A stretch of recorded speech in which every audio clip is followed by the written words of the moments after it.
네, 코스닥 시장 어제 분위기를 봤을 때도 확인해 볼 부분이 많습니다. 한국투자증권 이프랜드예요. 박재영 차장과 말씀 나누겠습니다. 차장님 어서 오세요. 안녕하십니까. 네. 코스닥 지수가 어제 장중 690선 돌파했다가 마무리는 684.97로 마감을 했습니다.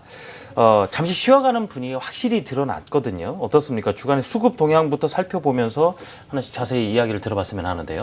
네. 최근에 어제 코스피는 2100선을 넘어서면서 네. 뭐 9시 뉴스에도 막 뭐 연일 나오고 막 그런 대서특필되고 있습니다. 그런 모습을 예. 보이는데 코스닥은 잠시 쉬어가는 모습입니다. 수급 상황부터 좀 알아보도록 하겠습니다. 전일 이제 5거래일 동안 코스닥 시장에서는 외국인이 784억 원을 순매수했고요. 기관은 무려 2,148억 원을 순매도했습니다. 기관의 매도세가 꽤 많아지고 있는 그런 네. 모습이고요. 외국인 매매부터 좀 확인을 해보면요. 외국인이 매도하는 종목은요. 파라다이스, 성우하이텍, 원익IPS, 다음카카오 등을 매도를 했습니다. 보면 뭐 레저, 반도체, 게임 뭐 골고루 좀 매도를 하는 모습인데요. 네. 시장에서 최근 뭐 매도 상위의 주류 업종이 보이진 않습니다. 뭐 화장품이라든지 뭐 바이오 이런 종목들을 파는 게 아니고요. 자동차 같은 그리고 파라다이스 이런 레저 업종들을 좀 파는 모습을 보여줬고요. 반면에 매수하는 종목들은 셀트리온을 무려 1,131억 원이나 전일 매수하는 모습을 보였습니다. 그리고 컴투스, 내추럴엔도텍 이런 시장에 주류가 되는 종목들을 좀 매수를 하는 모습을 보여주고 있고요. 기관의 매매 동향 한번 좀 보도록 하겠습니다. 기관은 반면에 최근에 코스닥 시장에서 좀 많이 올라온 종목들을 차익 실현하는 모습을 보여주고 있습니다. 네. 셀트리온을 400억 원 가량 매도를 했고요.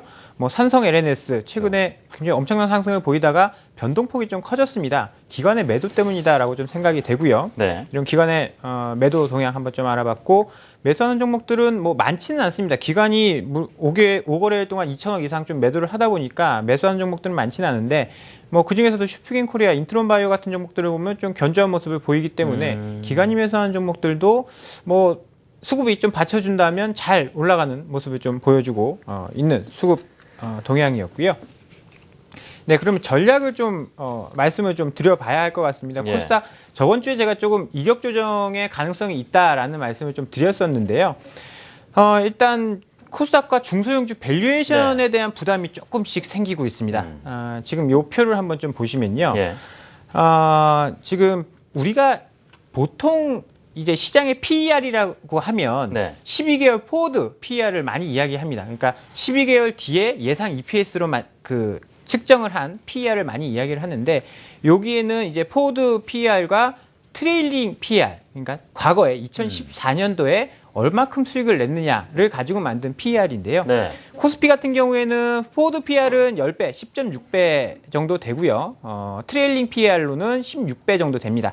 하지만 코스닥 지수 같은 경우에는 포워드 PER로는 16배뿐이 안 되지만 작년 기준으로 PER을 계산했을 때는 52배까지 올라갑니다. 이 이야기는 네, 이 이야기는 물론 이제 포워드 PER이 네. 약간 좀 예상하기가 어렵고 과거 실제 이제 계산했던 실제 돈을 벌었던 것으로 PER을 계산해 보면 약간 좀 버블이 껴 있다라는 크다라는 거예요. 예. 이야기를 좀 드릴 수 있을 것 같습니다.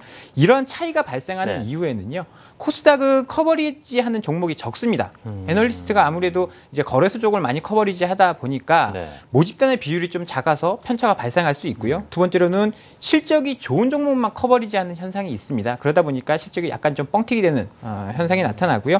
마지막으로 애널리스트의 편향이 좀 아무래도 자기가 커버리지하는 종목에 대해서는 좀 좋게 이야기하는 경우가 있기 때문에 이런 좀 차이가 발생할 네. 수 있게 됩니다. 그래서 이런 점에 대해서는 좀 조심을 하셔야 되고요.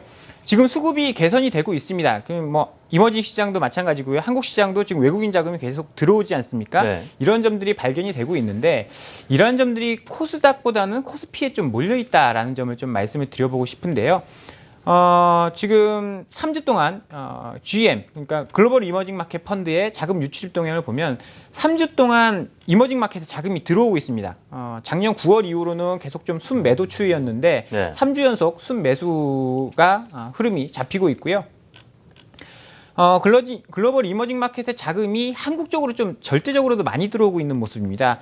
3월 27일부터 4월 10일까지 3주 동안 절대적인 금액도 대만이라든지 인도, 태국에 비해서 많고요.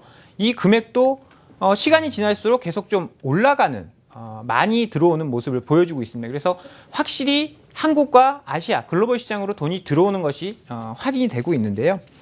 하지만 지금 2월 이후 코스닥 외국인 순매수 규모를 보면요. 예. 코스피 시장은 무려 외국인이 5조 3,692억 원을 매수를 했습니다. 하지만 2월부터 전일까지 누적 금액으로 보면 코스닥은 286억 원을 순매도했습니다. 그렇다는 이야기는 이머징 마켓, 특히 한국 쪽으로 돈이 들어오지만 코스닥은 아니다라는 이야기가 될 수 있거든요. 네. 그래서 이런 점들을 좀 확인을 해봐야 되고, 그렇다면 지금 중소형주보다는 대형주 쪽으로 외국인 자금이 몰린다라는 이야기를 좀 해볼 수 있을 것 같습니다.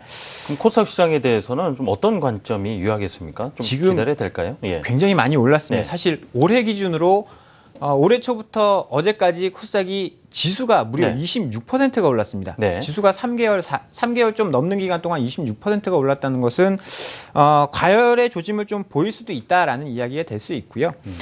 잠시 쉬어가는 움직임이 필요하긴 합니다. 네. 어떻게 시장이 매일 오를 수는 없는 노릇이기 때문에 이격 조정이 필요한 기간입니다.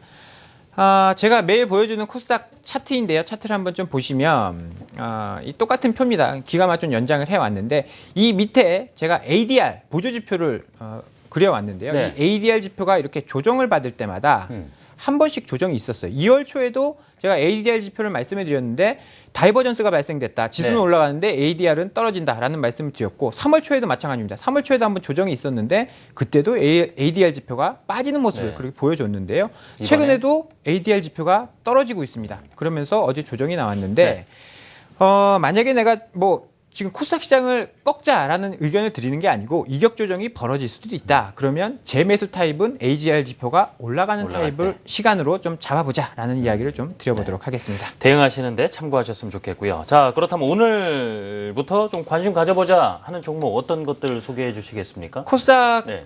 지금 어닝 시즌이지 않습니까? 네. 실적이 좀 좋아진 종목을 하나 좀 소개를 시켜드려보도록 하겠습니다. 이테크 건설이라는 종목인데요. OCI 계열의 중견 건설사입니다. 지금 군장에너지라는 에너지 EPC 사업을 같이 하고 있습니다. 그래서 건설업종도 좋아지고 군장에너지의 실적이 더해지면서 실적이 굉장히 좀 좋아지고 있는 상황이고요.